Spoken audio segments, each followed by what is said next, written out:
وایي چې زه مسلمان یم، ماته هغه ملا رایادېږي چې ما سره یې جنسي تېری کړی. اما که ته عیسوي یې، که ته یهودي یې، که بل هر څه یې، زه بیا د کیسه کې نه یم، بیا زه آزاد ژوند کوم.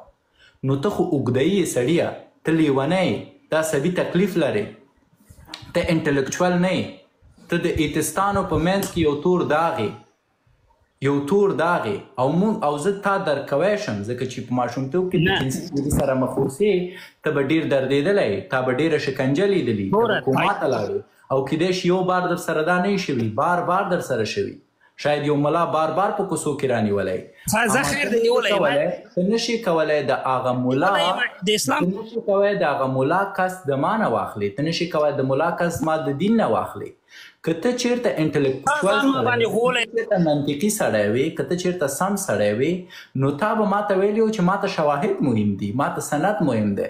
که چېرته د تا یوازې دښمني د اسلام سره ده، ته د هغه طلاقي ښځې غوندې چې د خپل پخواني میړه د وژلو دپاره دې کولی شي د 100 نورو خلکو سره رابطه جوړه کړي. ته کولی شي 100 نورو ته ووایې چې راشئ په ما جنسي تېری وکئ، ته ودرې چې زما پخوانی میړه وسوځي. ته د هغه طلاقي ښځو نه یې. د تا مشکل د دې سره نه دی چې ته حقیقت پیدا کړي. ته نه غواړې چې په صحیح لاره پوه شي. ځکه که ته منطق غواړې، که ته استدلال غواړې، که ته پروف غواړې، ته هېڅکله داسې نه وایې چې که مسلمان یې زه مشکل لرم، نور چې هر شی مشکل نشته. دا خبره تا د کوم ځای نه وکړه وسړیه؟ شرم دی، زار وخوره. دغه ویډیو تاسو وکتله، دغه یو ډاکټر د یو ملحد سره یو د اسلام ضد او د اسلام دښمن شخص سره بحث دی.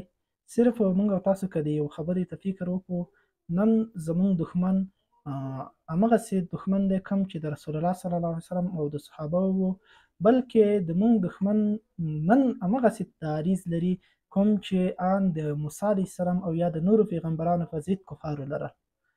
دغه یو ځوان ډاکټر صاحب ته وایي د دې په خاطر چې دی اسلام بدنامه کړي، علما بدنامه کړي، نو د دې په خاطر باندې په ځان باندې هم یو تهمت وړي، ځان هم شرموي، خو لیکن خلکو ته دا وایي چې بېادبي ډېره ما باندې وایي د ملا جنسي تېری کړی دی. نو دومره پست خبره، دومره بېناموسه خبره هغه دی په میډیا کې کوي.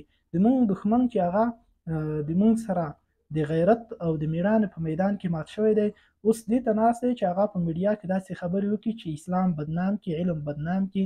نو دومره بېناموسه خبرې چې هغه د خپل ناموس نه تېرېږي.